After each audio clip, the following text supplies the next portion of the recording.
Pode iniciar os slides. Bom, lembretes importantes para a nossa TPC, né? O microfone e a câmera devem ficar desativados. A participação será feita por meio do chat e a interação após a explanação. O uso do fone de ouvido ajuda na melhoria do som das apresentações.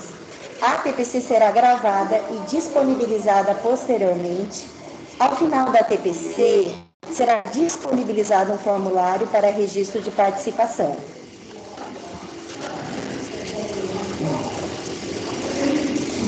Pode passar. Bom,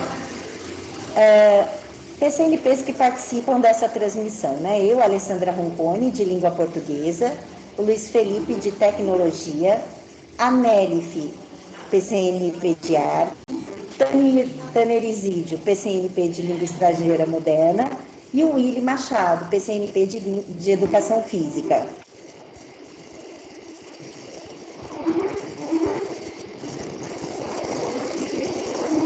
Nossa pauta: abertura comigo, atividades curriculares desportivas e artísticas, ACDA e protocolos para as aulas de educação física, com o PCNP Willy Machado, taxonomia de Bloom aplicada à análise de exercícios, PCNP Tanner Isídio, um momento de interação com a PCNP Nelif e encerramento comigo.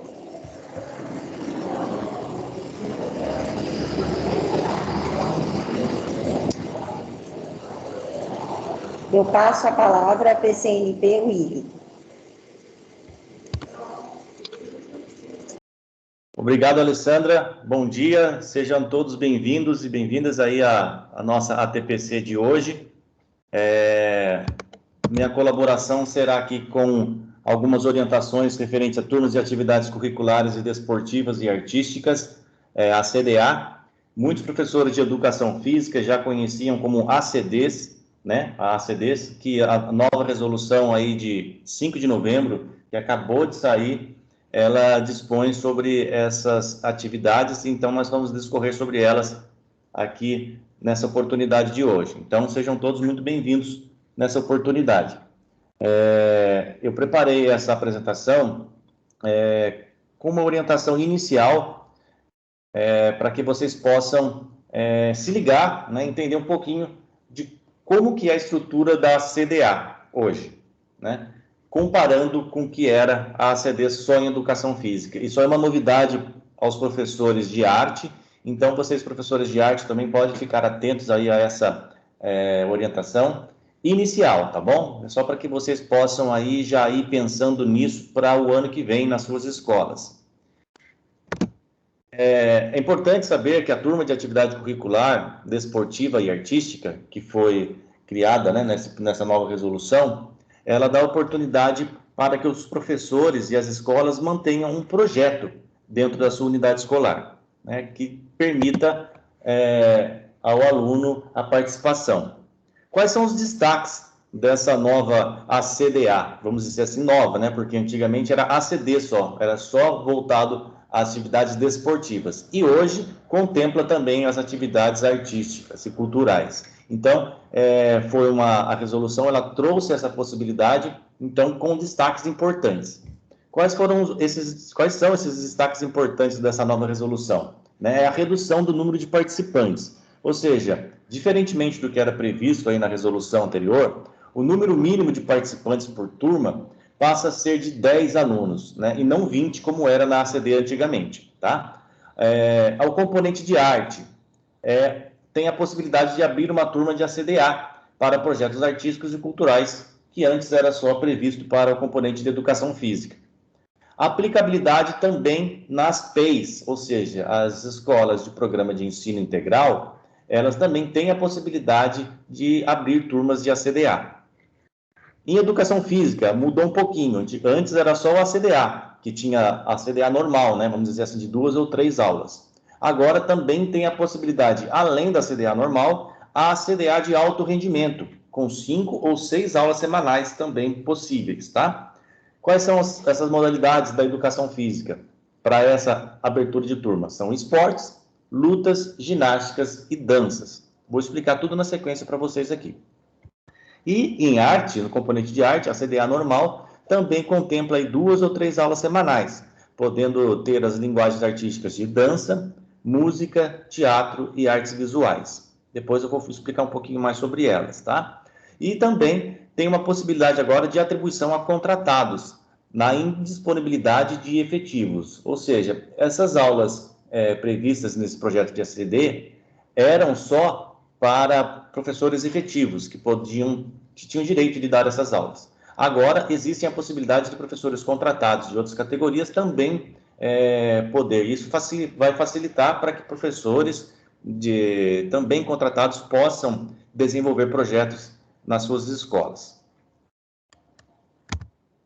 Então, a turma de atividade curricular desportiva e artística, ela vai se denominar ACDA, tá? Não existe mais ACDs, tá ok? Então, quando você for falar, inclusive o professor de educação física, ele tem uma turma de ACDA, e não mais ACD só, tá bom?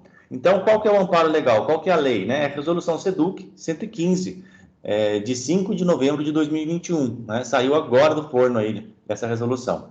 Ela foi publicada no Diário Oficial no dia 6 de novembro, na página 27 da seção 1. O que dispõe isso? Sobre as práticas, né, de diferentes atividades artísticas, culturais, esportivas, competitivas e recreativas ou recreativas, com vistas à futura participação das escolas em mostras, festivais, campeonatos e competições, né, da esfera estadual, nacional ou internacional. E também tem que constituir aí uma parte integrante da proposta pedagógica da escola. Então, tem que estar em consonância com o que a escola tem em seu PPP, em seu planejamento de projeto pedagógico, tá ok?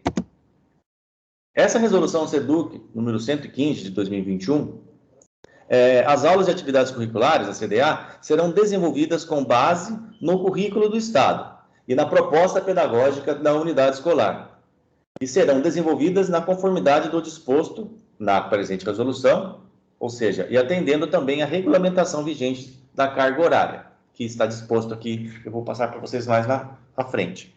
As aulas de ACDA serão desenvolvidas, né, ao longo da semana, em horário diverso ao das aulas regulares dos estudantes, e sem comprometimento da dinâmica das atividades previstas pela proposta pedagógica, para aquele horário de funcionamento da unidade escolar, podendo ocorrer, inclusive, no período noturno e também aos sábados. Ou seja, no contraturno do aluno, aquele que não atrapalhe as atividades regulares dos alunos, que essa atividade vai ser desenvolvida, ok?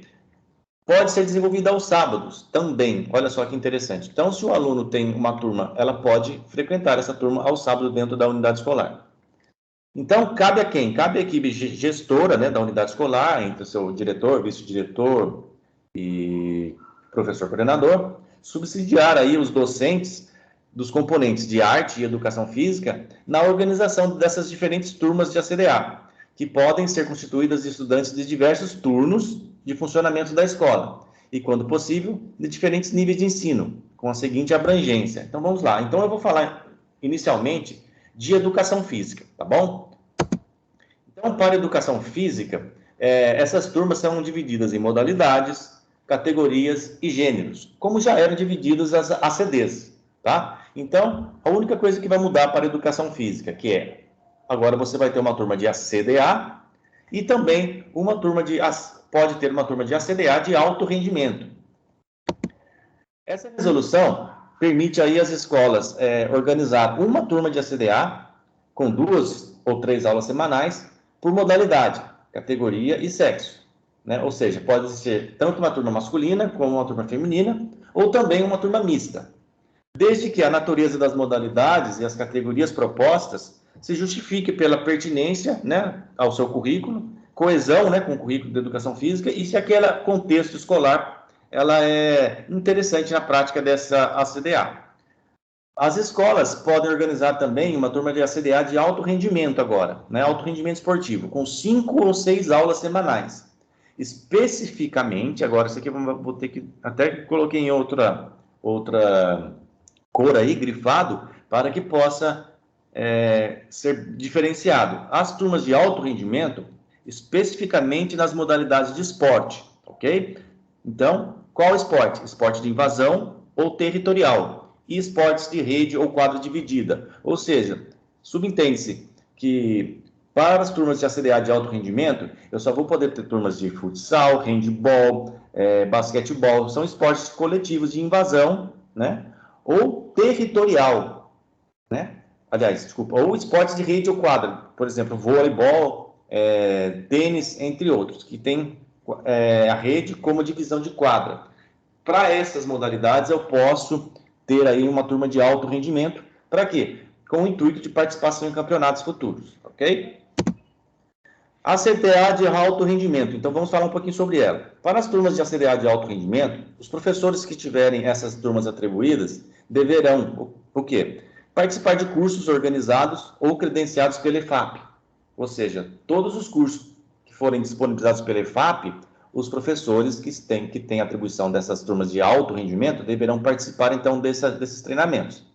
Participar obrigatoriamente dos Jogos Escolares do Estado de São Paulo, o GESP, em todas as suas fases, ou seja, as fases da unidade escolar, as fases da diretoria, as fases da regional, as fases estaduais e as fases nacionais, caso vocês classifiquem as suas equipes, tá certo? Classifique aí a equipe da sua escola. Também precisa participar de torneios, festivais, ligas, quando for aplicável, tá ok? Então, quando você tiver essa equipe de alto rendimento, você tem a obrigatoriedade de inscrever a sua equipe nesses eventos.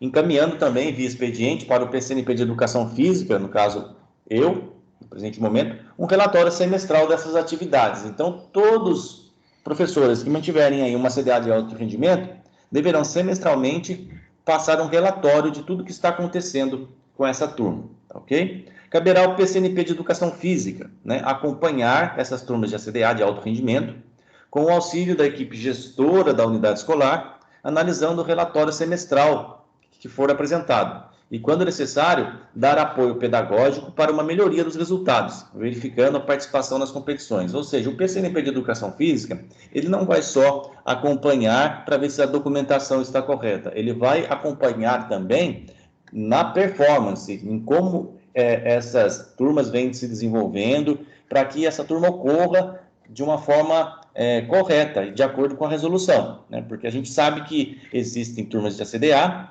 infelizmente, que tem a sua baixa participação de alunos, o rendimento não tá adequado, então tudo isso tem que ser acompanhado pelo PCNP de Educação Física para que essas turmas possam acontecer.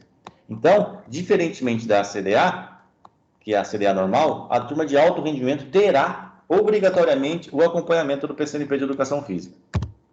Já para as turmas de ACDA normal, convencional, sem ser a de alto rendimento, poderão ser criadas turmas de esportes, seja quais esportes? Atletismo, basquetebol, badminton, ciclismo, damas, futsal, ginástica artística, ginástica rítmica, handball, natação, rugby, tênis, tênis de mesa, chuckball, voleibol, vôlei de praia e xadrez. Qual que é o principal foco da ACDA sem ser de alto rendimento? Seria aí a prática recreativa e a prática pedagógica, o ensinar aqueles ainda mais novos, aquelas práticas ainda iniciais, né, daqueles alunos que ainda estão iniciando na prática desses esportes. Então, ainda sem o alto rendimento, entendeu? Aqueles alunos que ainda estão em desenvolvimento dessas competências motoras e até cognitivas dos esportes, tá bom? Inclusive turmas de lutas, né? Boxe, capoeira, judô, karatê, tudo aquilo que contempla o currículo paulista, ele pode ser, no currículo paulista de educação física, ele pode ser incluído aí com turmas na sua escola, turmas de ACDA. Então, por exemplo, vamos lá, eu quero montar uma turma de ginástica de condicionamento físico, ou eu quero montar uma turma de conscientização corporal, eu quero montar uma turma de yoga, por exemplo, né? Então, eu tenho uma conhecimento técnico, uma bagagem teórica e prática em ginásticas alternativas, eu vou montar uma turma dessa, vou criar um projeto, e vou oferecer para no mínimo 10 alunos dentro dessa oportunidade, ok? A mesma coisa para dança, aí você pode desenvolver com balé, danças de salão, danças urbanas, entre outras. Então, ampliou, né, essa possibilidade. E quais são as categorias dessas turmas para educação física? Lembrando sempre, pré-mirim, são alunos com até 12 anos completos no ano. Turmas de mirim, alunos com 14 anos completos no ano. Turmas da categoria infantil, alunos com até 17 anos completos no ano. E turma juvenil, alunos com até 18 anos completos no ano ou mais. Isso pode mudar ou pode, na prática, acontecer com categorias juntas? Pode, tá? Desde que atinja aí o mínimo e tenha divisão disso na hora de participação em campeonatos. Por exemplo, eu tenho lá uma turma de futsal acontecendo na minha escola, né? Eu posso ter lá alunos com 14, com 15, com 16, com 17, mas na hora de separar equipes para participar, aí eu tenho que separar dentro dessas categorias. E também no meu projeto eu tenho que contemplar quais as categorias que estão sendo atendidas pela CDA, ok? Então, em quais gêneros eu posso fazer isso? Eu posso fazer no gênero masculino e feminino, turmas de meninos ou turmas de meninas, de basquetebol, boxe, futsal, handball, rugby, voleibol, vôlei de praia, em todas as categorias. Ou eu posso também ter uma turma masculina ou feminina em todas essas outras modalidades. E também posso ter turmas mistas. Por exemplo, eu vou lá trabalhar com meninos e meninas o atletismo, por exemplo. Eu tenho lá 7 meninos e 7 meninas, ou 5 meninas, 12 alunos. Opa, eu posso montar uma turma de atletismo, ou de qualquer outra modalidade aqui que vocês estão vendo, como ciclismo, capoeira, dama, dança urbana, ginástica, kung fu, natação, taekwondo, chuckball, qualquer modalidade contemplada aí pelo currículo paulista. Eu posso montar uma turma de CDA, desde que com um projeto definido, ok? Observações. Se houver alguma turma mista, por exemplo, eu tenho lá uma turma mista de meninos e meninas, não poderá haver uma outra turma da mesma categoria e modalidade de um único gênero, certo? Por exemplo, se eu tenho uma turma mista de futsal, eu não poderei ter uma turma masculina ou uma turma feminina de futsal, certo? Porque eu já tenho uma turma mista. Entenderam? Legal. O número máximo de turmas de ACDs organizadas na unidade escolar será estabelecido de acordo com o número de classes da escola. Por exemplo, se a sua escola tiver até 6 classes, você só pode ter até 2 turmas de ACDA. Por exemplo, eu tenho uma escola pequena de 6 classes, então tá bom, eu vou contemplar aqui para o ano que vem uma turma de ACDA de futsal e uma turma de ACDA de teatro, por exemplo, certo? Legal, porque eu já vou contemplar o de arte também. Ou eu posso apenas ter o interesse do componente de educação física, né? Então, se eu tenho de 7 a 12 classes, eu tenho 4 turmas. Nossa, não tem nenhum professor de arte que vai fazer, mas um professor, por exemplo, de educação física, professores de educação física podem abrir turmas de ACDA até 4 turmas.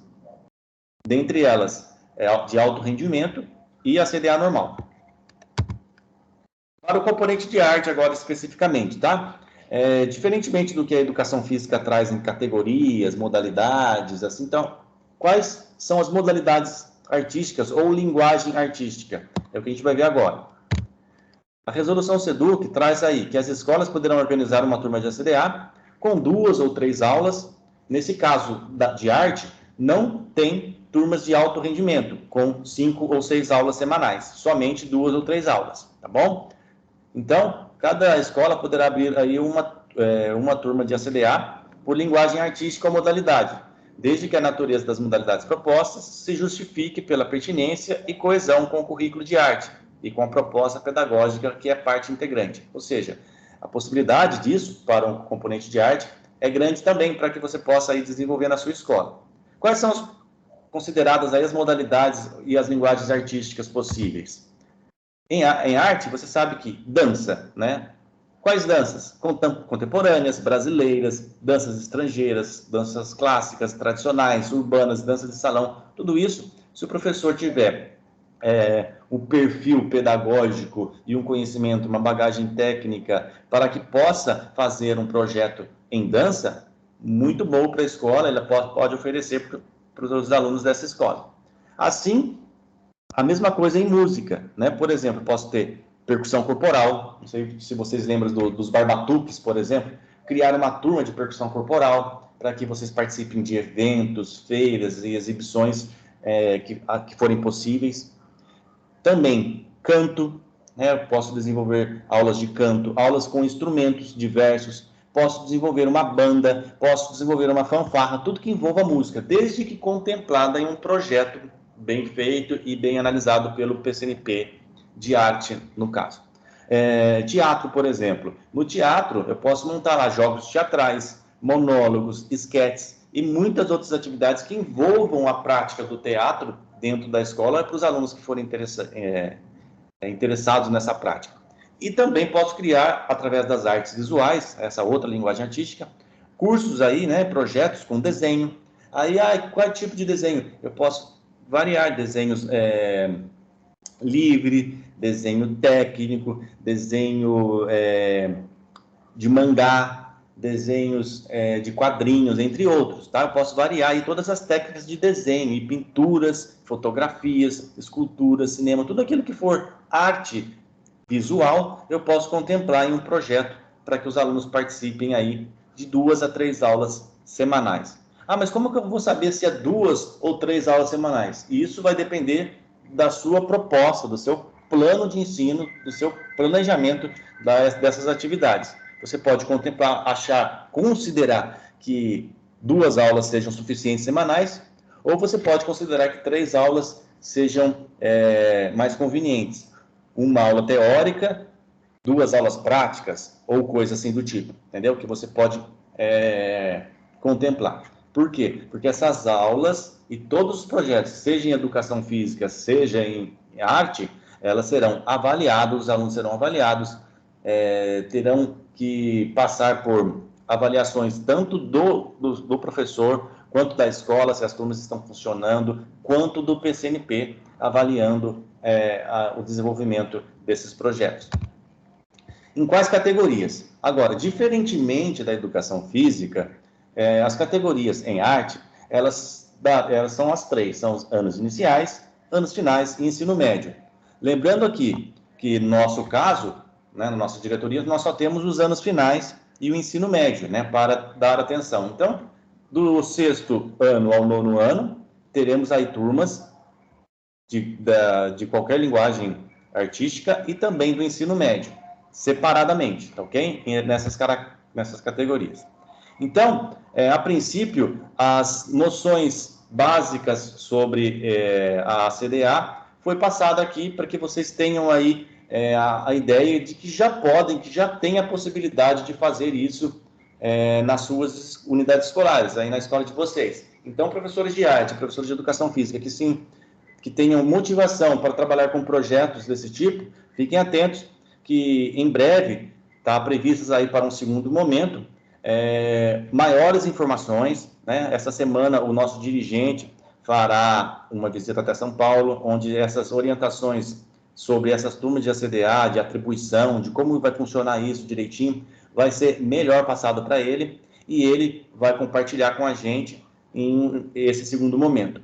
Todas essas orientações eu posso passar para vocês, nesse segundo momento, em uma orientação técnica, tá? Que a gente prevê que possa acontecer, ou para professores que estejam interessados, ou para todos os professores de componentes de arte e educação física. Isso ainda vai ser definido pela diretoria de ensino, como serão feitas essas orientações, tá bom? Eu só para adiantar para vocês, essa orientação para homologação de novas turmas, como que se faz, uma coisa mais aprofundada em relação a isso, eu posso trazer aqui para vocês, se vocês olharem aí na telinha, como que essa resolução se dispõe, tá? Como que eu faço para homologar a nova turma, através do plano de trabalho, mostrar a articulação com o currículo, mostrar o que o plano deve ter, né? O que deve conter nesse plano, falar sobre a importância do conselho da escola para a abertura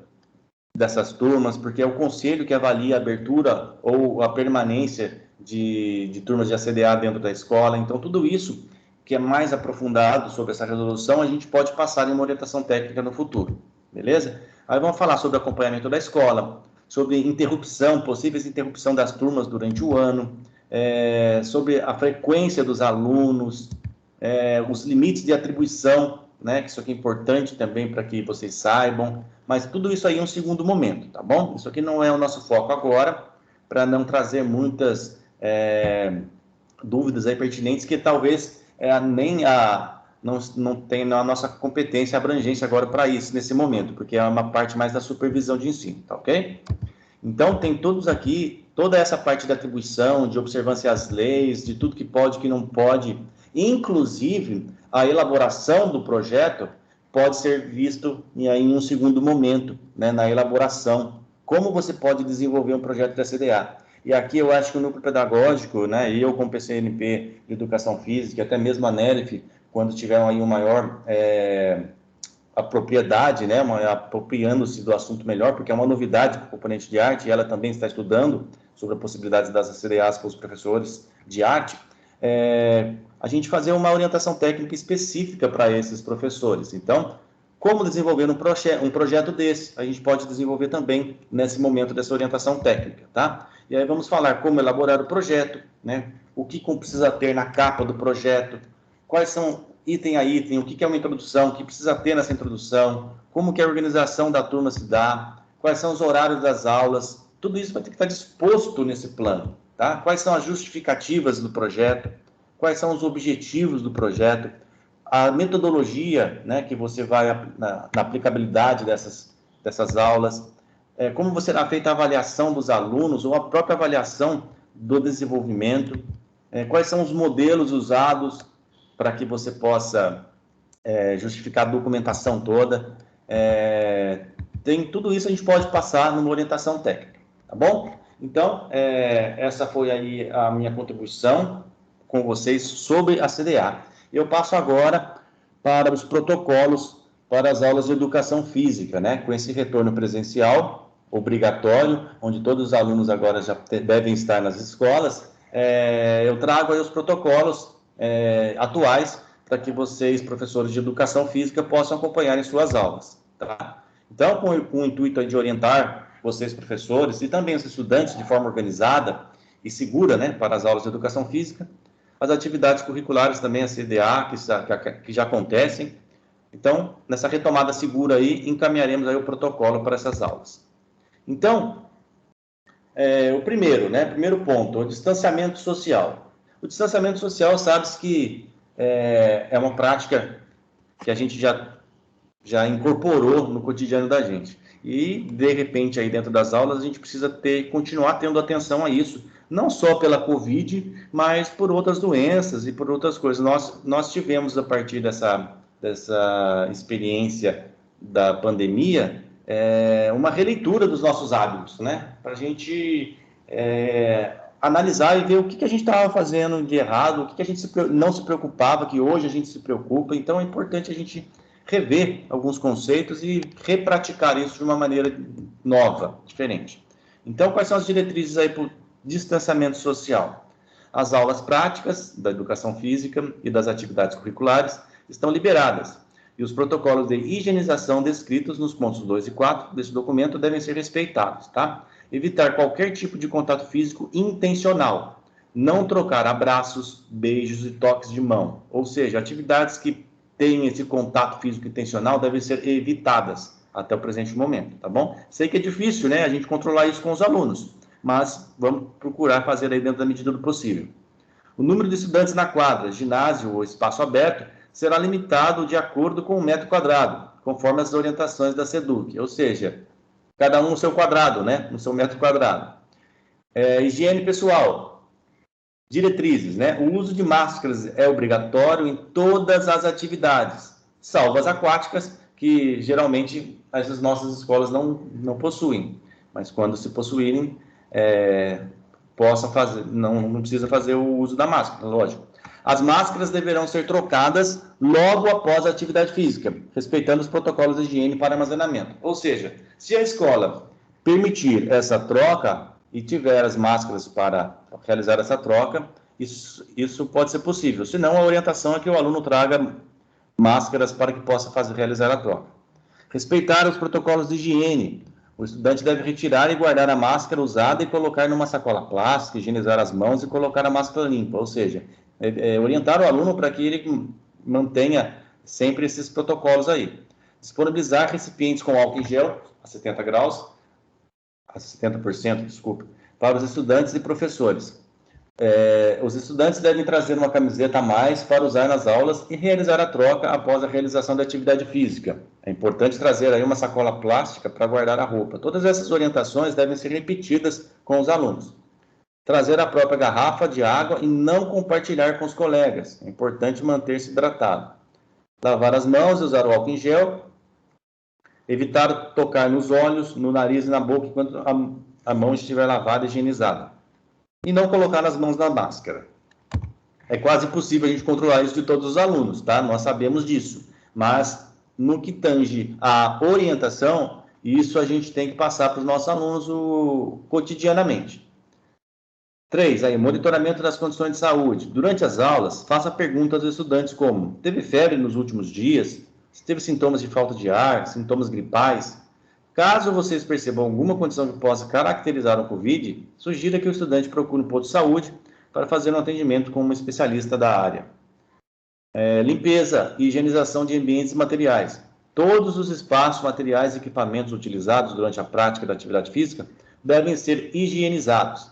Afixar de forma acessível a todos as regras de etiqueta respiratória e da lavagem correta das mãos na quadra e no ginásio. Na quadra, devem ser posicionados kits de higiene, conforme a recomendação sanitária em pontos estratégicos, para uso nas mãos e em materiais esportivos. Manter sempre que possível portões de acesso à quadra de ginásios abertos. Se houver mais do que um acesso, priorize um para entrada e um para saída, para não ouvir pessoas saindo e entrando, fazendo essa movimentação e possível troca de agentes biológicos, tá ok? A gente sabe que cada escola tem uma realidade, nem todas têm os equipamentos de espirrar o álcool, né, líquido, ou o paninho, mas isso aí é uma preocupação, talvez possa vir a ser do professor também, porque é uma prática dele ali. Se o professor tiver a possibilidade, né, a gente orienta que o professor carregue a sua almotolia aí, o seu sprayzinho, para que possa limpar os seus equipamentos durante a utilização. Isso aí pode vir a ser uma prática, repensar a prática que antes a gente não via, por exemplo, lavar uma bola, por exemplo, né? Bom, vamos lavar a bola de vôlei antes de usá-la, vamos pegar a bola, a bola vai passar no chão mesmo, mas vamos usar uma bola limpinha, né? Vamos dar uma higienizada nesses equipamentos aqui, até mesmo nos colchonetes, caso forem fazer o uso, e assim por diante. Proposta de atividades, né? Quais são as diretrizes? Atividades coletivas como futsal, handebol, voleibol, basquetebol, etc., deverão ter um ponto de atenção neste momento. Os estudantes deverão utilizar máscara durante a aula, inclusive quando estiverem jogando. Toda vez que a bola sair da quadra, a mesma deverá ser substituída por uma higienizada, e a bola que estava em jogo e for substituída deverá ser higienizada para utilização futura. Ou seja, olha que legal isso aqui, é uma dica importante, não só para futsal, mas para o vôlei também, para o basquete. Você ter sempre uma bola aí para ser trocada, né? Periodicamente. Limpa a bola, deixa a bola limpinha lá, sai um pouquinho, troca a bola, dá essa bola aqui, faz a higienização da bola novamente, periodicamente. Pode ser uma prática nova. Ah, é chato fazer isso? É chato, mas tem que fazer. É possível realizar atividades de contato físico, como danças em pares ou grupos, lutas, etc., considerando alguns pontos de atenção. Todos os participantes terão que utilizar a máscara e deverá ser evitada aí a troca de pares. Caso isso ocorra, deverá ser realizada a higienização das mãos. Ou seja, ficar trocando muito pares, fazendo essa troca não é interessante. Se tiver que fazer uma interação, que faça apenas com uma dupla, para que eles estejam sempre em menos contato possível com outras pessoas, outros alunos. Compartilhamento de objetos e materiais esportivos como cordas, arcos, colchonetes, etc., deverá ser feito somente após a sua higienização com álcool. e os estudantes deverão lavar as mãos ou usar álcool gel para utilizá-los. Jogos de tabuleiro, tênis de mesa, pebolim ou qualquer esporte de mesa que possam promover o compartilhamento de materiais deverão ser higienizados com álcool e os estudantes deverão lavar as mãos ou usar álcool em gel.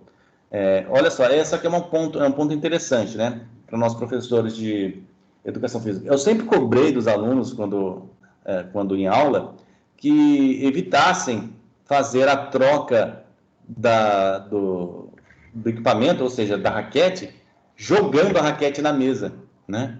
Ou seja, esse momento eu pedia para entregar na mão.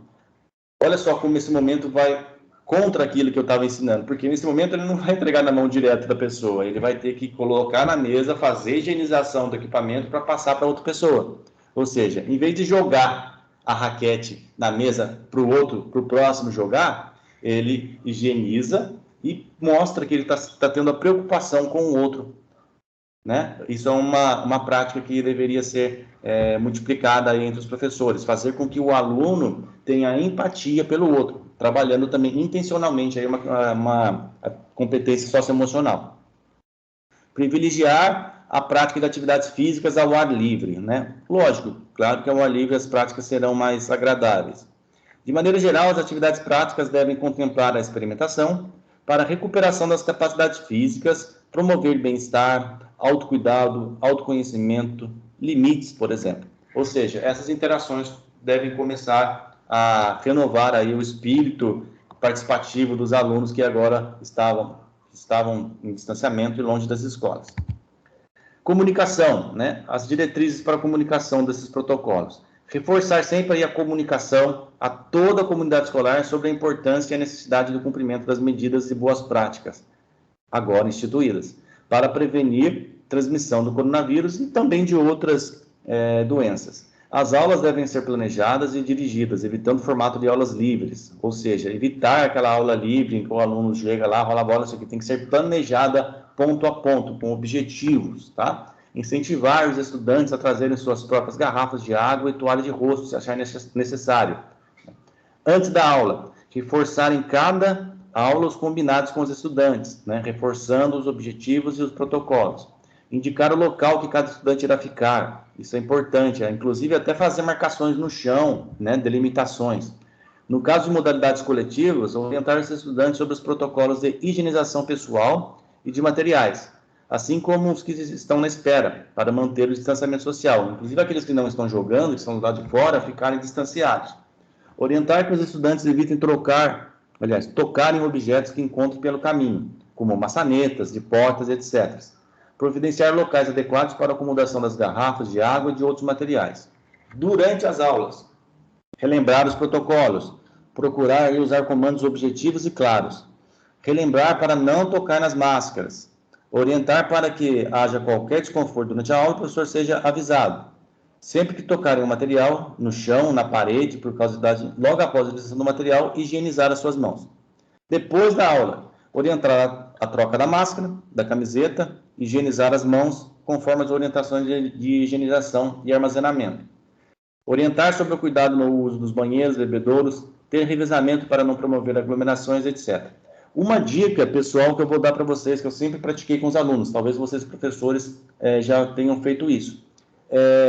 Propor que os alunos ajudem na organização da sala da educação física, né, onde guardam os materiais. Né? Vamos fazer uma higienização das bolas, vamos organizar ali, colocar dentro de caixas, organizar, não deixar esses materiais largados, jogados, deixar eles dentro de sacos fechados, higienizados, para que os alunos tenham mais confiança naqueles equipamentos que eles estão usando.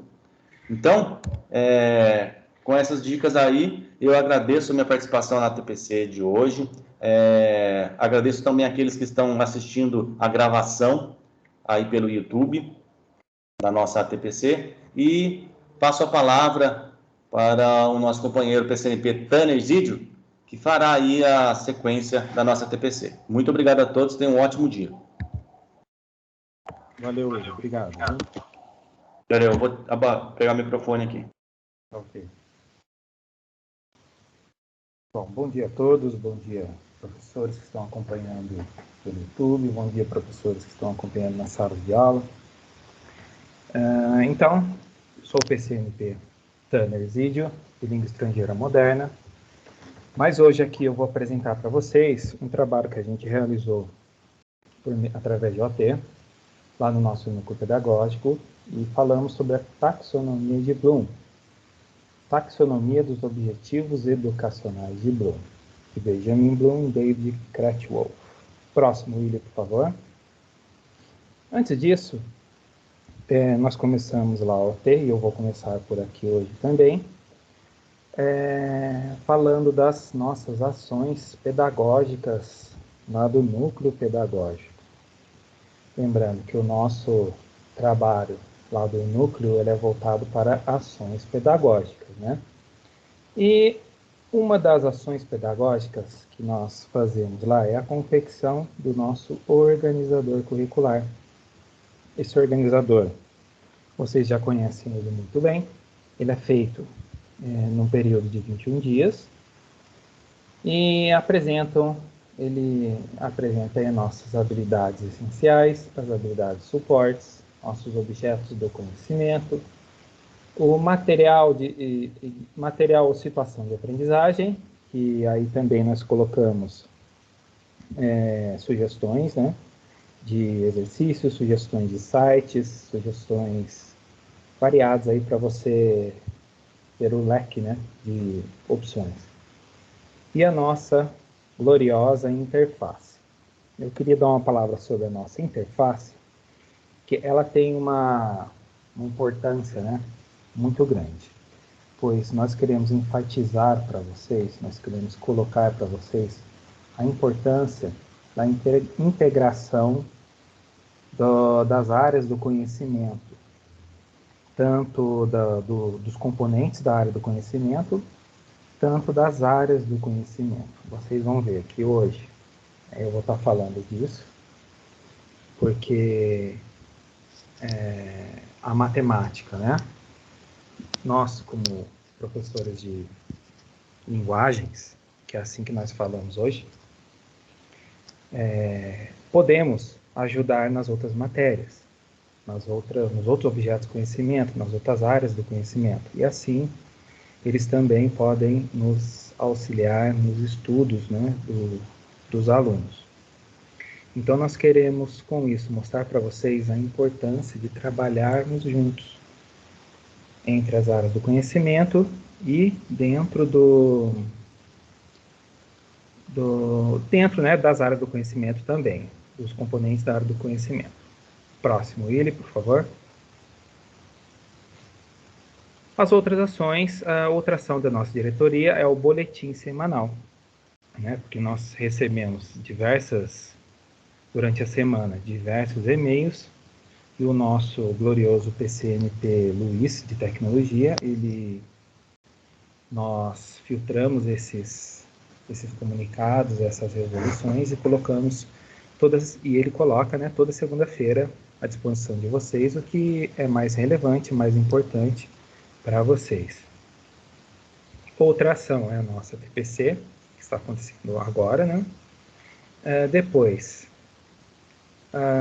sobre as provas externas das escolas, SAEB, SARESP, nós temos aí as previsões, são datas previstas, né? Não são datas gravadas, mas previstas. Nossos estudos mostram que as principais dificuldades estão relacionadas à interpretação dos enunciados dos exercícios, né? Esse entendimento é fundamental para um bom desempenho nas provas. Então, nós constatamos aí que nas provas, né, nas provas externas, as principais habilidades em defasagem, duas delas são as de interpretação de texto, né, que são as inferir as informações explícitas e as informações implícitas. Então, essa TPC de hoje vai também tratar desse assunto, né, usando a taxonomia de Bloom, para ajudar, para dar mais uma ferramenta para vocês, para melhorarmos, né, assim, as habilidades, essas duas habilidades citadas, que os alunos têm mais defasagem. Então, esta formação tem como objetivo proporcionar ferramentas para melhorar o desempenho dos alunos na interpretação dos enunciados. Próximo, isso. Então, nós temos aí a nossa taxonomia de Bloom. Taxonomia dos objetivos educacionais de Bloom. Próximo. Então, um pouquinho de história aí. Em 1956, nos Estados Unidos, uma equipe multidisciplinar, chefiada por David Bloom, realizou pesquisas em diversas universidades.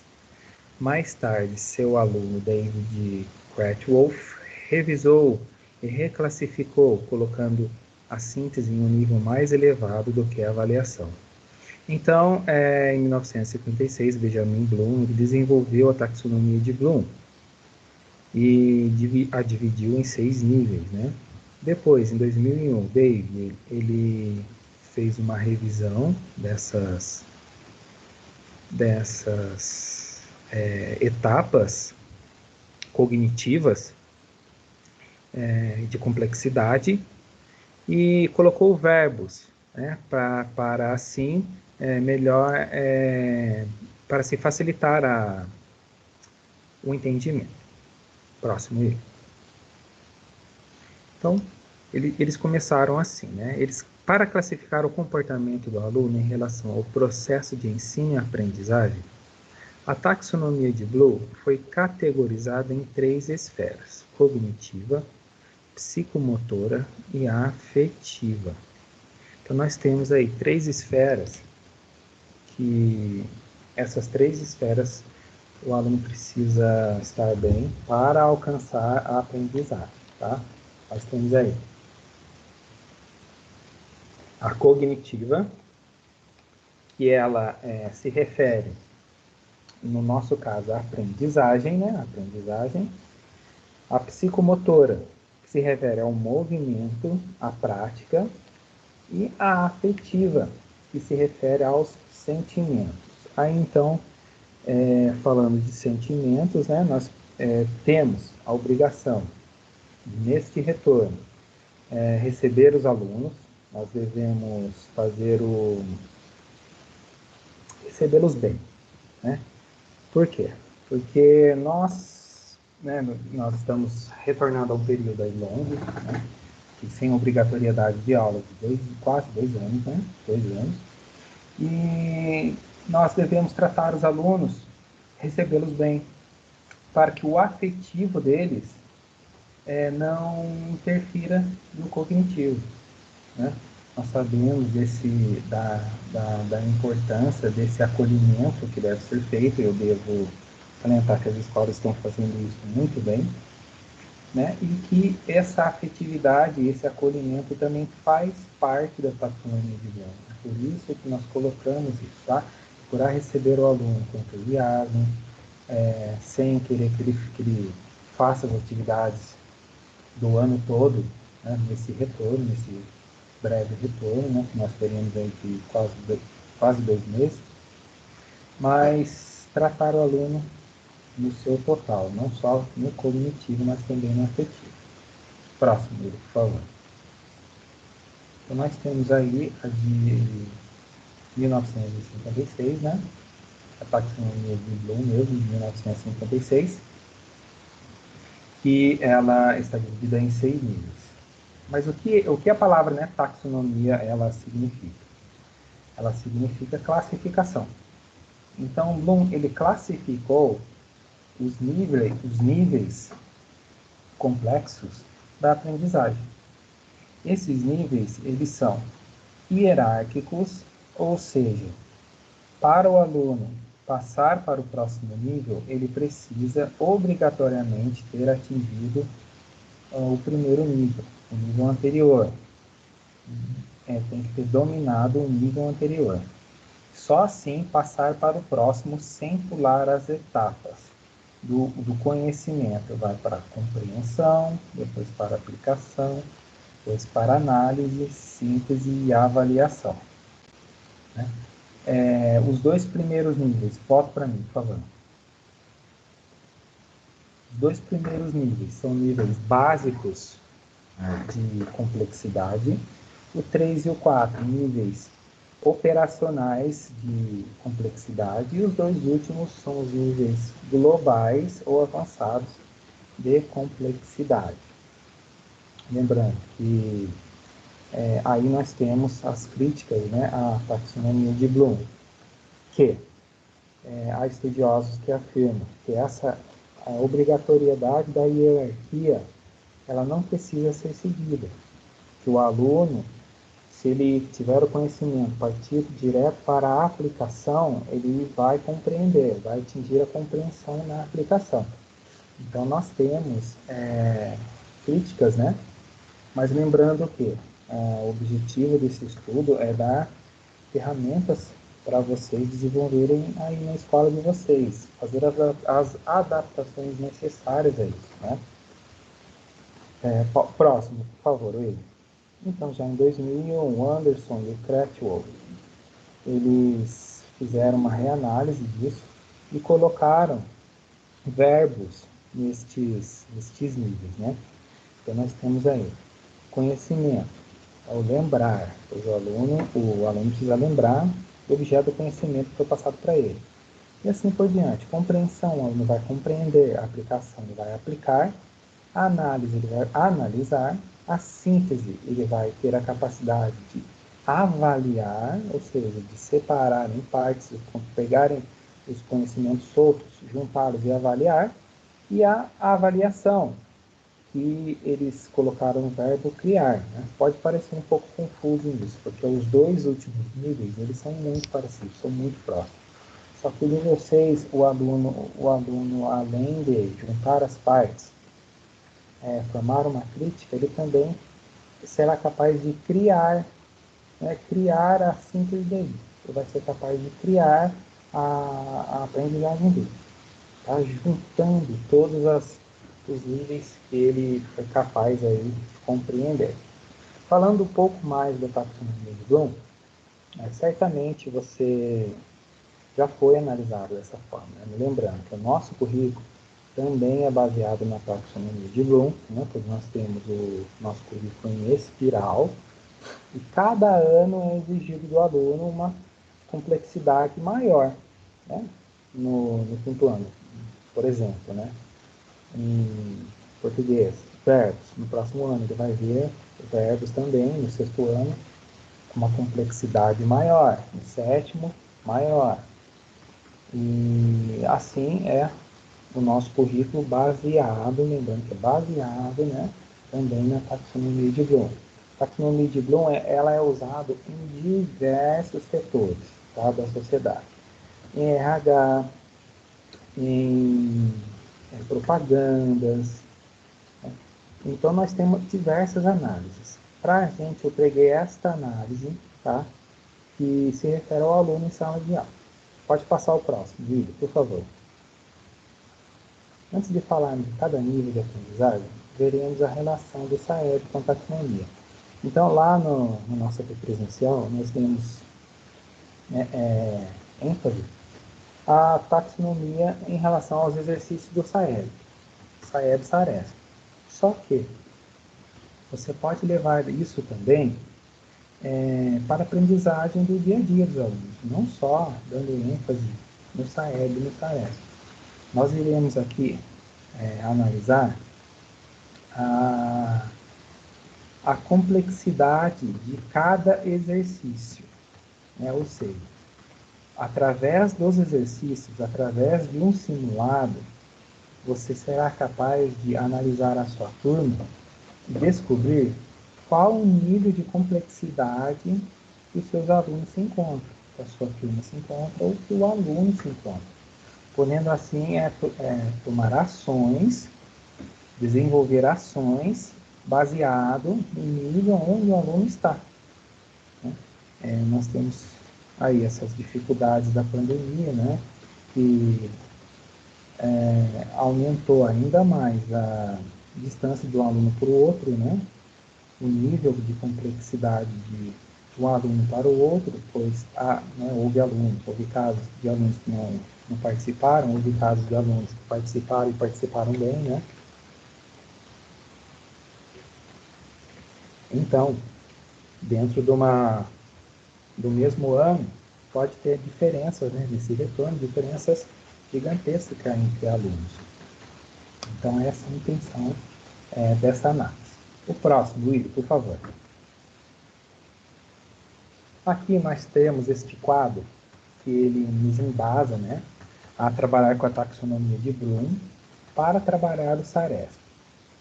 Nós temos aqui este quadro que foi retirado deste documento, onde está escrito em branco aí no quadrinho preto, né, que é o Sistema de Avaliação da Educação Básica, Documento de Referência, versão preliminar. Então, esse quadro está lá no documento do SAEB. Nós temos ali, em verde mais claro, reconhecer, analisar, avaliar, produzir. O que é isso? São os eixos cognitivos da taxonomia de Bloom. Então, para eles confeccionarem as questões do SAEB, eles levaram em conta a taxonomia de Bloom. Tá? Nós podemos fazer críticas a ela, nós podemos não segui-la, mas ela tem sim importância e é usada na educação formal escolar. Tá? Então, esse quadro ele se refere ao 5º ano do ensino fundamental. No 5º ano, é exigido aqui das crianças, né, dos alunos, o nível reconhecer, ou seja, o nível mais básico de complexidade. Pois aqui, 53% das questões estão baseadas nesse nível, De analisar, que é um nível operacional, 37%, avaliar 8% e produzir somente 2%. Próximo quadro, por favor. Já no 9º ano, se inverte. Tá? O nível mais exigido é o nível a analisar. Os 47% das questões do SAEB, ela envolve esse nível, o nível de análise. É um nível de complexidade operacional. É o nível de complexidade operacional. Então, 28%. As questões são de nível básico de complexidade, de reconhecer. 47%. Nós temos o nível intermediário, 47% de analisar, o avaliar 23% e o produzir 2%. Então, nós podemos aí concluir que no 9º ano é exigido que o aluno tenha pelo menos atingido o nível de complexidade a analisar, ou seja, intermediário ali, né, operacional. Nós não temos, esse documento ele não apresenta uma tabela dessas para o ensino médio. Mas o ensino médio ainda ele vai exigir do aluno os níveis globais de complexidade. Então, nós podemos chamá-los, né? Nós nos chamamos à reflexão se os nossos alunos, né, do 9º ano, eles estão nesse nível de analisar. Difícil, né? Porque esse período de retorno foi muito complicado. Né? Não o período de retorno, mas o período sem aulas. Né? Então, provavelmente, este nível analisar ele não vai ser atingido. Tá? Mas nós precisamos trabalhar, né, para que o aluno evolua, para que o aluno passe de um nível para o outro. Não importa o nível dele, mas se ele está avançando, nós percebemos que a educação ela está atingindo o papel, né, de trazer a evolução do aluno. Próximo livro, por favor. Então, nós temos aí o primeiro nível de conhecimento, primeiro nível cognitivo, que é o conhecimento, onde o aluno terá que lembrar. O aluno irá recordar ou reconhecer informações, ideias e princípios na forma aproximada em que foram aprendidos. Exige lembrança do que foi aprendido, do objeto do conhecimento. É a base dos outros níveis cognitivos. É o nível básico de complexidade. Então, você vai passar para o aluno o objeto do conhecimento e ele vai lembrar desse objeto do conhecimento, né? Será exigido dele. Ele sabe o que é verbo. Você passa para ele o que é um verbo, ele sabe identificar numa frase o verbo. Mas é só isso. Ele não sabe classificar esse verbo, ele não sabe desenvolver frases, né, que exijam uma classificação mais elaborada com os verbos. Ele sabe reconhecer o verbo isolado numa frase. Próximo, por favor. Aí, nós temos esses verbos, né? Questões que envolvam os verbos. Toda vez que o aluno for fazer o exercício, né? Você passar para o aluno, você pode identificar se este nível de complexidade está sendo atingido no exercício. O aluno terá que fazer algum desses verbos. Ou seja, se o aluno no exercício tiver que enumerar, definir, descrever, identificar, denominar, listar, nomear, combinar, realçar, apontar, relembrar, recordar, relacionar, reproduzir, solucionar, declarar, distinguir, rotular, memorizar, ordenar e reconhecer, você está atingindo este nível, essa dimensão de conhecimento. Tá? Então, nós vamos ter em todos os níveis essa descrição de verbos. Tá? Pois esses verbos nos ajudam a identificar a dimensão cognitiva. O próximo, Vitor, por favor. Então, este nível de conhecimento, nós temos aí um exemplo de exercícios para demonstrar para vocês. Leia a frase abaixo. O Brasil estava viciado a viver às custas dos escravos. Aí vem a questão. Nessa frase, o verbo indica que a atitude, aí nós temos aí as opções. O que nós temos que analisar aqui não é o objeto do conhecimento que foi selecionado para esse exercício, mas sim o nível de complexidade desse exercício. Pois bem, olha, nós temos ali um indica. Está pedindo para ele o quê? Somente indicar o verbo, né? Aí ele precisa saber as condições que os escravos viviam na época colonial? Não. Ele precisa saber qual era o contexto do Brasil e por que ele estava viciado a viver às custas dos escravos? Não. Ele só está pedindo a questão técnica de verbo, né? É só isso que a questão está pedindo. Ela não está pedindo mais nada. Então, esse nível de complexidade, esse nível de exercícios, ele contempla o nível de conhecimento, o nível básico de conhecimento. Então, não adianta você fazer um simulado só com perguntas desse nível. Mas essa pergunta está no Saeb. Sim, ela está. Só que nós devemos também atingir os outros níveis de complexidade. Pois só assim você vai ter um diagnóstico seguro em relação à aprendizagem dos seus alunos. Então, essa questão é uma questão de exemplificação do primeiro nível, tá? Próximo, William, por favor. Nível 2, compreensão, ou seja, o aluno já compreende mais o objeto do conhecimento. O objetivo da aprendizagem é fazer com que o estudante use a informação original e consiga ampliá-la, abreviá-la, interpretá-la, representá-la de outra forma e extrapolá-la.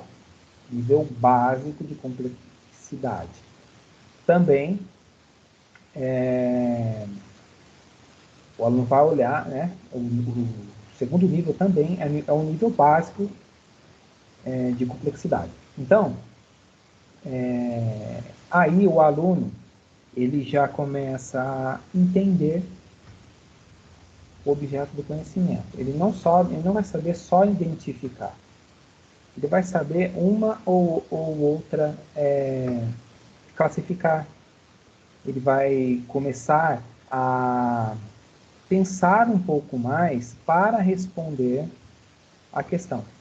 Tá? Então, as questões que envolvem os verbos alterar, construir, converter, decodificar, defender, definir, descrever, distinguir, olha só, distinguir, discriminar, estimar, explicar, generalizar, dar exemplos, exemplificar, ilustrar, inferir, reconhecer, redefinir, selecionar, situar e traduzir.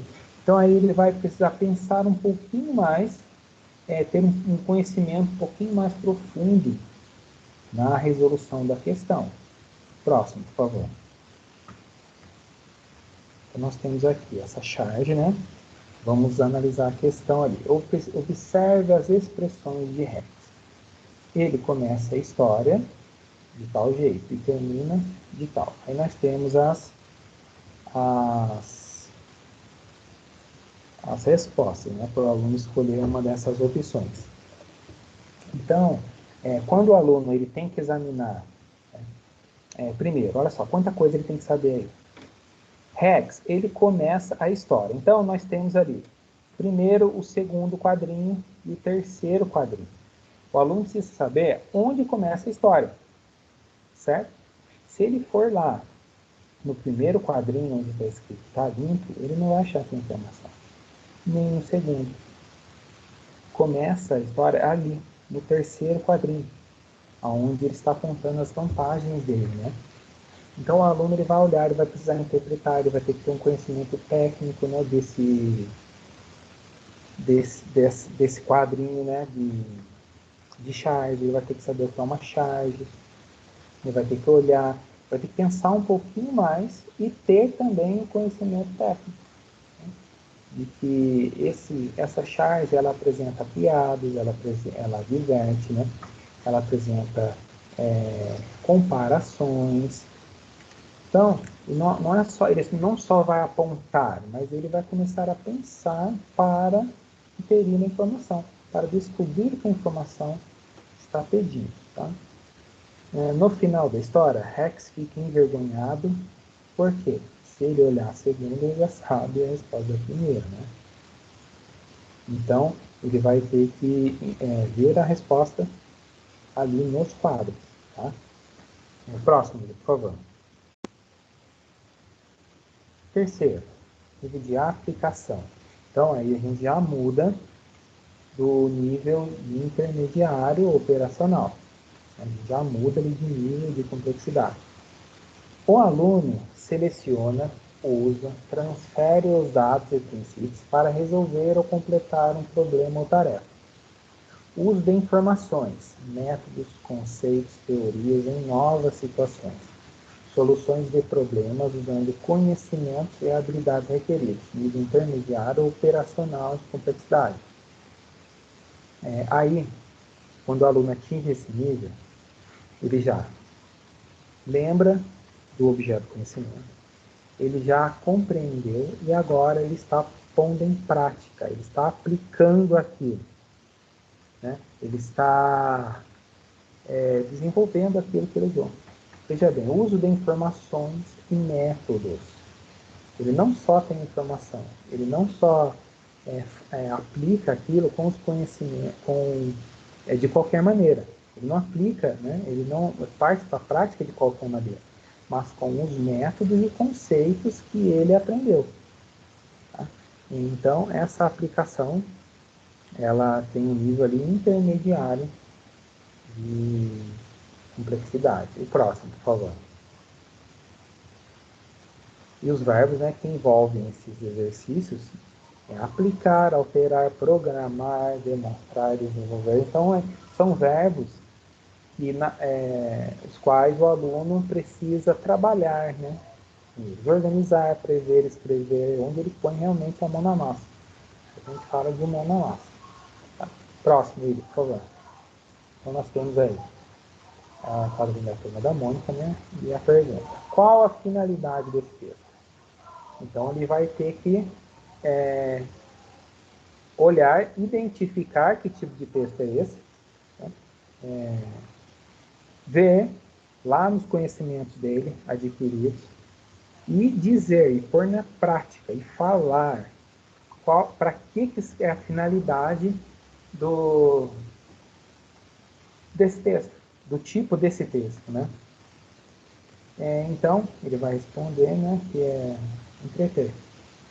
Então, ele vai ter que ter o conhecimento desse tipo de texto, né? Vai ter que saber os outros textos, porque na pergunta 2, ele fala assim: o texto que você acabou de ler está no formato de charge história de quadrinhos. Reescreva a história em formato de um texto narrativo. Ele vai ter que saber o que é esse gênero, né, de texto narrativo, vai ter que transformar o outro gênero em um texto narrativo, tá? Sem perder a graça, né, da charge. Ele vai ter que passar isso escrito. Olha só, quanta coisa ele tem que saber, quanta coisa ele tem que deduzir, quanta coisa que ele tem que passar para que fazer, né, nessas duas questões. Então, quando a gente olha lá no nível básico de complexidade, nós podemos enxergar a diferença, né? Antes ele só apontava, aqui não, é que ele precisa ter um conhecimento muito maior. E assim cada nível vai aumentando. Próximo aí, por favor. O quarto nível é o análise.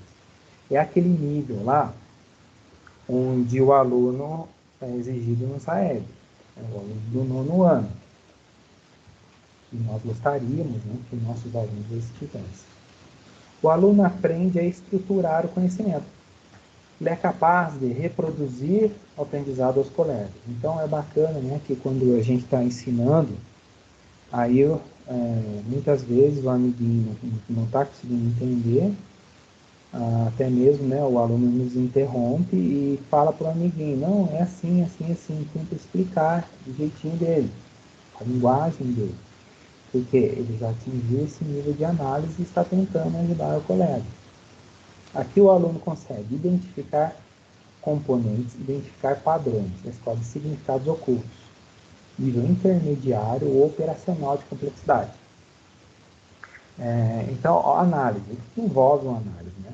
Eu queria fazer críticas, ter na cabeça padrões, ter na cabeça análises, né? Conhecimentos que ele organizou, que ele aprendeu e que ele sistematizou na cabecinha dele e que agora ele é capaz até de explicar. Então, um exercício que pede isso para um aluno, né, não é um exercício de baixo, mas de nível intermediário. E esse nível é o nível que nós devemos preparar os nossos alunos para o SAEP. Próximo, por favor. Então, nós temos os verbos, né? Analisar, reduzir, classificar, comparar, contrastar, determinar, deduzir, diagramar, distinguir, diferenciar, identificar, ilustrar, apontar, inferir, relacionar. Então, são verbos que eles apresentam ali na sua essência maior subjetividade, né? Maior esforço mental para fazer. Próximo aí. Então, nós temos aí as duas habilidades, né? Esse breve roteiro de estudo ele apresentou, né? Nós trabalhamos as informações explícitas e as informações implícitas, LP 0304, e do SAEB, as habilidades SAEB D1 e AD4, tá? Explícitas e implícitas no texto. Próximo. Aí já nós temos uma questão de nível intermediário, de análise. Leia o texto abaixo e explique, né? Então, tudo isso daqui é só o descritor. As questões estão no outro slide. Olha só, nós temos dois gráficos. Ele vai ter que precisar comparar gráficos. conhecer o que é gráfico, né? Informações matemáticas, informações de geografia, informações de ciência, tudo no mesmo exercício. Tá? Então, olha só, outra coisa que a gente quer enfatizar para vocês. Nesse trabalho de língua portuguesa, vocês podem trabalhar com os alunos o vocabulário, exercício, né? Por exemplo, taxa de fecundidade. O aluno não sabe o que é fecundidade. Então, enquanto professores, né, de linguagens, você pode trabalhar isso com eles em um exercício de matemática. Nós pensamos, mas eu não vou ensinar matemática. Não vai ensinar mesmo matemática para os alunos. Você vai trabalhar com os textos matemáticos, com os vocabulários matemáticos, com esse vocabulário técnico que a matemática, a geografia apresenta. Nós iremos tornar isso natural para eles, porque eles não têm acesso, né, a esse tipo de informação, a esse tipo de vocabulário. Nós devemos trazer esse tipo de vocabulário. Volta, Igor, por favor. Esse tipo de vocabulário para eles. Tá? Então, ele precisa saber que onde está o título do texto, onde estão as informações, o que é a linha horizontal, o que é a outra linha, os quadrados. Olha só, essa pergunta foi usada no Enem de 2004. Quanta informação ele tem que saber para responder esse tipo de pergunta? O próximo, por favor. Então, aqui nós temos as questões, né? Qual o período analisado nos gráficos? Então, essas 3 questões, elas vão envolver as habilidades de informações explícitas, né? Então, a gente fala assim, poxa, informação implícita, o aluno não sabe o que é informação implícita, quanto mais a implícita.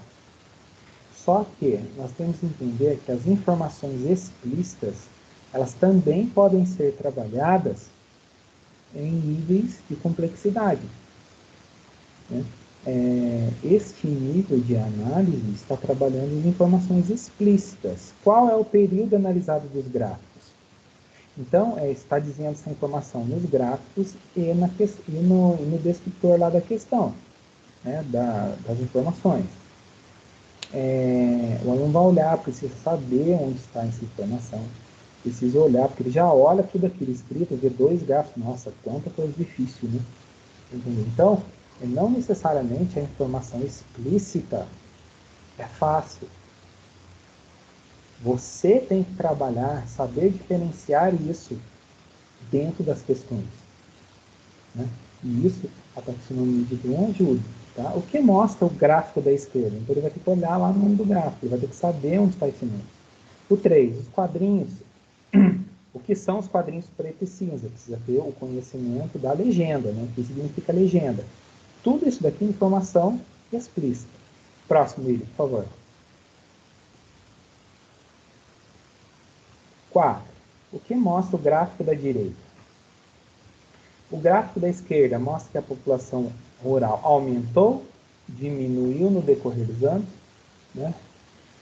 O gráfico da esquerda mostra que a população urbana aumentou ou diminuiu no decorrer dos anos. Então, são informações técnicas, são informações explícitas, mas que apresentam um grau de complexidade intermediário, grau de complexidade maior. Então, não necessariamente a informação explícita é informação fácil, ele vai olhar e vai saber. Tá? Neste caso, exigiu a complexidade intermediária. Ok? Vocês determinam essa complexidade dele. Próximo, ele. Então, de novo, mesmos gráficos, né? Comparando seus dados dos gráficos, pode concluir-se. Aqui nós já temos uma informação implícita, porque ele vai comparar, fazer uma comparação e concluir. Né? Olha lá. Lembrando que a complexidade intermediária. Tá? Pode passar, por favor. Aí depois, mais um texto grande, onde você vai trabalhar com ele o vocabulário, vai trabalhar com ele a interpretação, vai apresentar para ele o que é uma informação explícita, o que é uma informação implícita, né? E ele precisa também das outras informações. O próximo, por favor. Nós temos aí as informações explícitas, né? Próximo. De novo, próximo. E os dois últimos níveis de complexidade. São os globais ou as questões avançadas. Próximo. Nós temos aí o avaliar, a síntese. Então, neste nível de complexidade, o aluno ele já vai juntar as partes que ele sabe, já vai juntar as partes que ele aprendeu, tanto de áreas do conhecimento, quanto de componentes da área do conhecimento. Ele vai juntar isso na cabecinha dele. Ele vai pegar um pouquinho dali, um pouquinho daqui, juntar e formar uma crítica. Essa é a maneira mais simples de explicar para vocês o que esse nível exige. Tá? Então ele vai precisar pensar muito mais para responder uma questão desse tipo. Tá? Próximo. Então os verbos, né? Próximo. Olha só. Neste texto, né? Leia o texto abaixo. Texto, meio ambiente e a convenção do clima. Nós não colocamos o texto, né? Justamente para apresentar para vocês o nível, tá? Neste texto, o autor defende a ideia de que. Então, a questão está pedindo a opinião do autor, não a opinião do aluno, não a opinião de outro, mas a opinião do autor, que ele tem que saber identificar. Então, ele vai pegar os conhecimentos das outras áreas, conhecimento anterior que ele tem, que ele já atingiu, vai juntá-los, sintetizá-los e vai avaliar se é a opinião do autor ou não. E próximo. E o último, o nível avaliação ou criar. Né? O aluno estabelece padrões de julgamentos qualitativos e quantitativos. É isso que é a avaliação. Tá? Ele vai saber julgar. Saber quando, onde, em qual situação utilizar cada conhecimento adquirido. O aluno aprecia, avalia ou critica com base em padrões e critérios específicos. Então, ele vai formar, ele vai avaliar as informações que ele já tem das outras áreas, ele já sintetizou, ele vai avaliar aquilo ali, ele vai formar críticas da cabeça dele, não, com base em padrões e critérios pré-estabelecidos. Tá? Esse nível é dificílimo, né? É um nível de alta complexidade. Próximo. Aí são os verbos. Próximo. E a questão. Então, o texto, né? Qual trecho desse texto apresenta um fato? Então, ele vai precisar saber o que é o fato. Este fato é um fato, né, da história, é um fato da vida real, né, e vai ter que juntar todo esse tipo de conhecimento para responder essa pergunta, essa questão. Tá? Próximo vídeo, por favor. Então, aqui, nos falta o tempo, né, para trabalhar esse assunto, que é interessantíssimo, tá? Que nos ajudem muito. O coordenador de vocês já tem esse material já foi passado para as escolas, ele ou já trabalhou ou vai trabalhar com vocês esse material, tá? Por quê? Não só para trabalhar com o SAEB deste ano, mas você pode também vai continuar professor, né? Você vai continuar dando aula. Você pode aplicar isso para a sua vida profissional, para a sua vida de professor, tá? E é um assunto muito interessante, foi muito bom, foi muito gostoso falar desse assunto lá nas nossas formações, tá? Qualquer dúvida, eu vou passar daqui a pouco para a Priscila PMF, ela vai fazer uma correção. Se você tiver uma dúvida, se manifesta, pode erguer a mão para você falar, a gente libera o chat para vocês, tá? Libera a voz para vocês. Muito obrigado e passo a palavra para a Mary.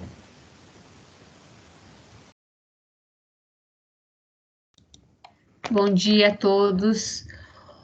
Nós não tivemos nenhuma pergunta e nenhum comentário no nosso chat. Se alguém quiser fazer agora, é só levantar a mão ou escrever no chat para o Willy ou para o Tanner. Fiquem à vontade.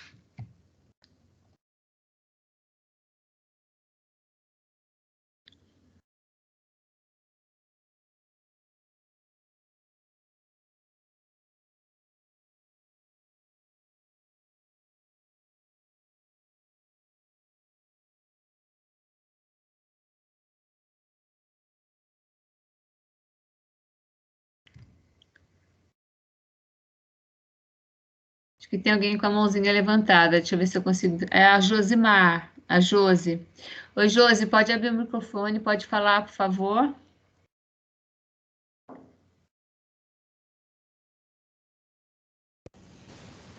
Oi, bom dia. Me ouve, Nelly? Sim, pode falar. Obrigada, gente. Obrigada pelas orientações, as duas apresentações foram muito boas. Uma pergunta para o Willy sobre a questão das turmas de ACDA. Esse levantamento a gente faz agora, né, com os professores e também com os alunos interessados. Tem uma data para se montar essas turmas para poder fazer a atribuição? Já foi passado isso ou vai ser posterior?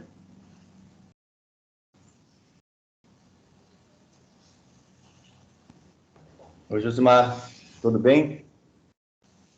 Tudo. Legal. Então, em relação à data, a gente sabe que a atribuição ela é feita até... A atribuição não, a formação de turmas ela é feita até o mês de julho, tá ok? De turmas para abertura de turmas, de novas turmas, segundo essa nova resolução, tá? Então, todas as turmas que virão a acontecer e as orientações sobre atribuição, formação, virão a partir dessas novas orientações que serão passadas ao nosso dirigente, tá? Então, a partir do ano que vem, a possibilidade da abertura dessas turmas, ela vai até o meio do ano. Então, seria interessante a escola também verificar se já tem professores disponíveis para isso, se já tem a intenção de abrir alguma CD para o ano que vem, porque a possibilidade existe, né? Ela está aí. Só a questão do dia e do período de atribuição que ainda não foi definido, tá? Até tem uma série, uma ordem de atribuição definida na resolução, mas isso ainda não tem data marcada, agendada ainda, tá? Isso aí vai ser definido agora durante esse final de ano para o ano que vem também. Então, ficar no aguardo de maiores informações para que a gente possa entender melhor aí o período de atribuição, tá? Mas, quanto à possibilidade disso, existe. Então, é legal a gente estar atento, ficar atento hoje junto a essas intenções que nós temos dos alunos e dos professores de realizar essas turmas, tá bom? Não sei se eu respondi para você, mas eu agradeço a participação. Ok, respondeu sim, que daí a gente já vai organizando, então tem a possibilidade de o ano que vem alunos novos que entrarem podem incluir nessa turma também. Tá? Muito obrigada. Sim.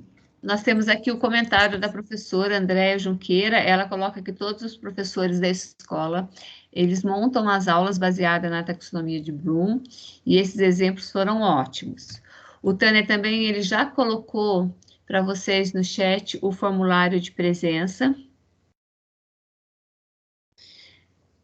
E agora a gente vai encerrando por aqui, estaremos aqui aguardando qualquer dificuldade, qualquer ajuda que vocês necessitem, estaremos aqui por mais alguns minutos.